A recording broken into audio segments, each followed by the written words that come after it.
Para hablar sobre la percepción de inseguridad y el comportamiento de la delincuencia en medio de la pandemia por el COVID-19, el día de hoy, Paco, hacemos contacto vía telefónica con Juan Salgado Ibarra. Él es investigador de seguridad y justicia del Centro de Investigación y Docencia Económicas. Muy buenos días, Juan. Gracias por recibir nuestra llamada.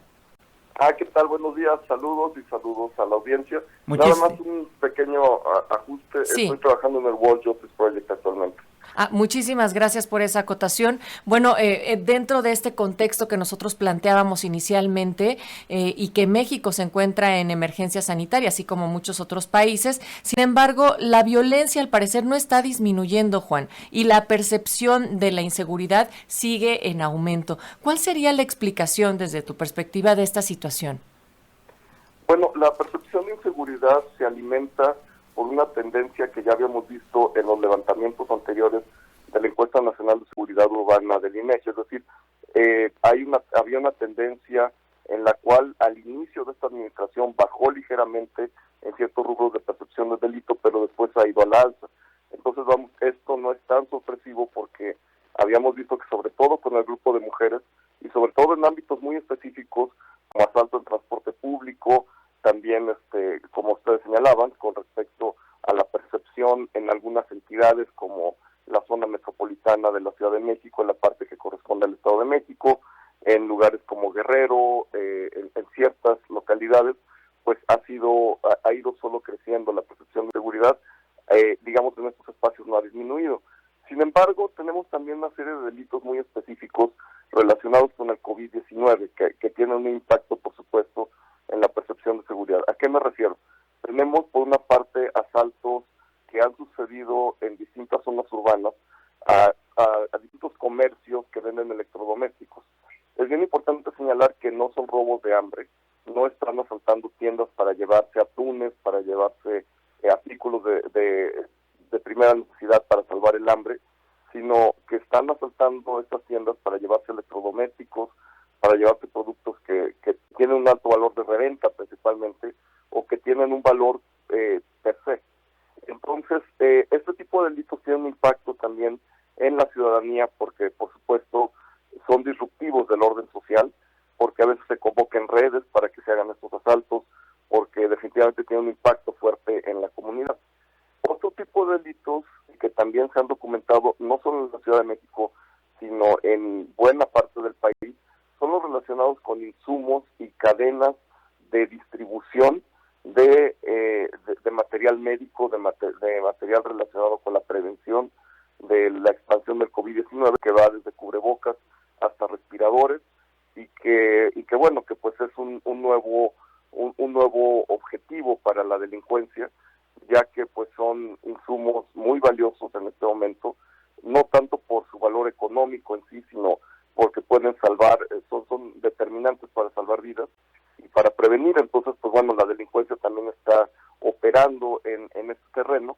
Entonces, pues son fenómenos que están muy ligados con el COVID-19. A esto hay que añadir que en estos meses en México vamos a tener 21 millones de pobres más. Entonces estamos hablando de que a los 50 y tantos millones de personas que ya viven con menos de $2 al día en México, le vamos a aumentar 21 millones más. Va a crecer la pobreza en 30%. No hay una relación causal entre pobreza y delincuencia. Sin embargo, los distintos factores de vulnerabilidad de la pobreza, incluyendo el hambre, porque vivir con menos de $2 al día implica pobreza alimenticia, pues son detonantes de distintos tipos de delitos, sobre todo los robos y sobre todo el delito del fuero común.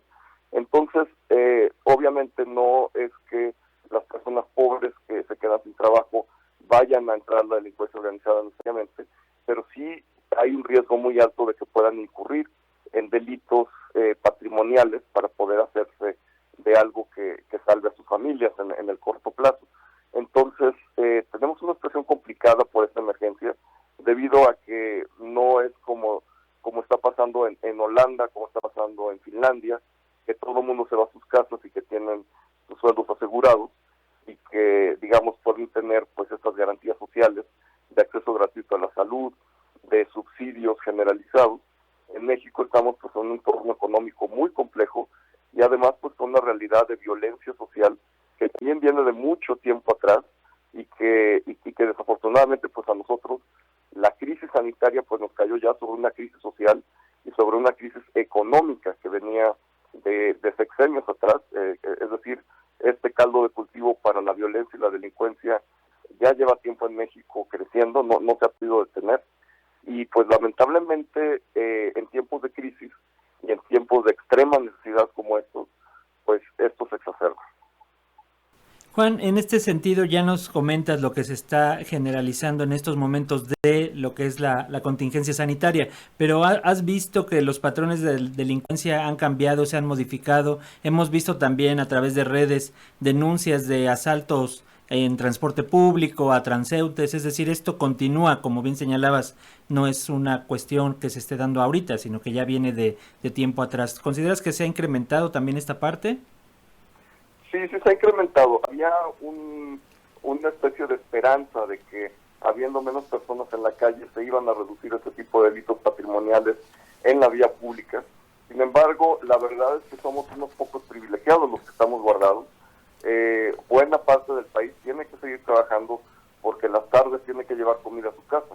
Entonces, sigue habiendo un importante flujo de personas, sobre todo en el transporte público. Entonces, bueno, ese riesgo sigue ahí. Sin embargo, también hay otro tipo de delitos que nos afectan absolutamente a todos, como los delitos cibernéticos. En este caso, pues hemos visto que hay mayores casos de phishing, por ejemplo, de estos mensajes falsos que nos llevan hacia distintos riesgos de la seguridad de nuestra computadora y incluso nuestra seguridad personal.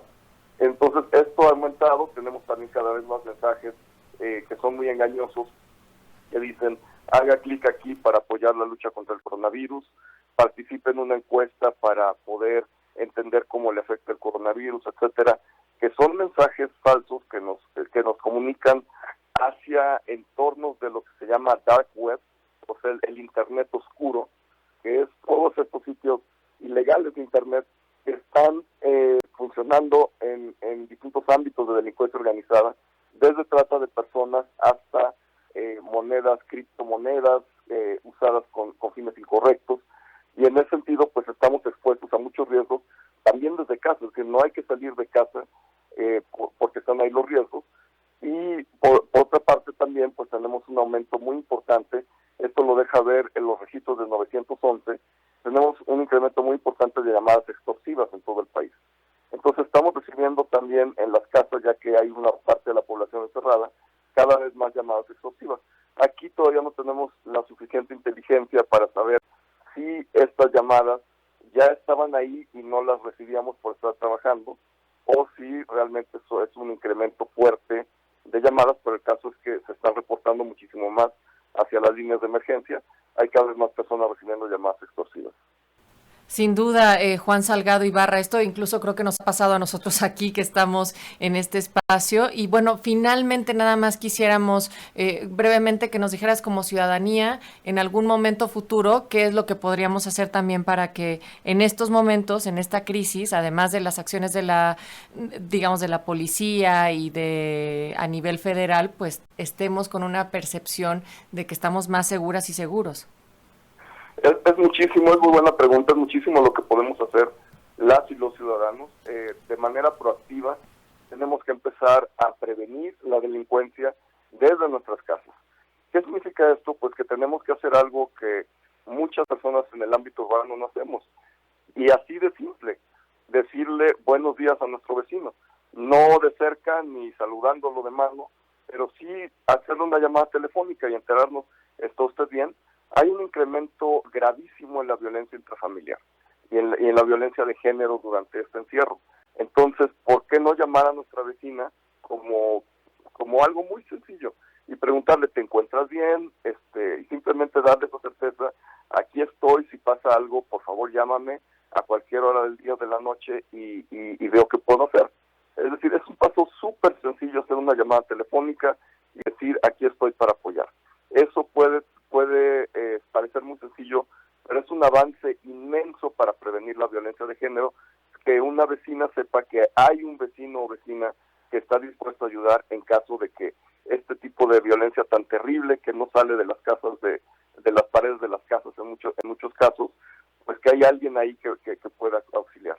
Por otra parte, pues formar grupos de comunicación a través de WhatsApp o de los medios tecnológicos disponibles entre vecinos para conocer de todo, desde casos de enfermedad dentro de nuestra cuadra, dentro de nuestra colonia, hasta situaciones en las cuales pues haya una persona de tercera edad que necesita que le lleven comida, apoyar en eso, que han visto cosas raras en la colonia, pues tal vez salir un grupo de vecinos juntos a la calle.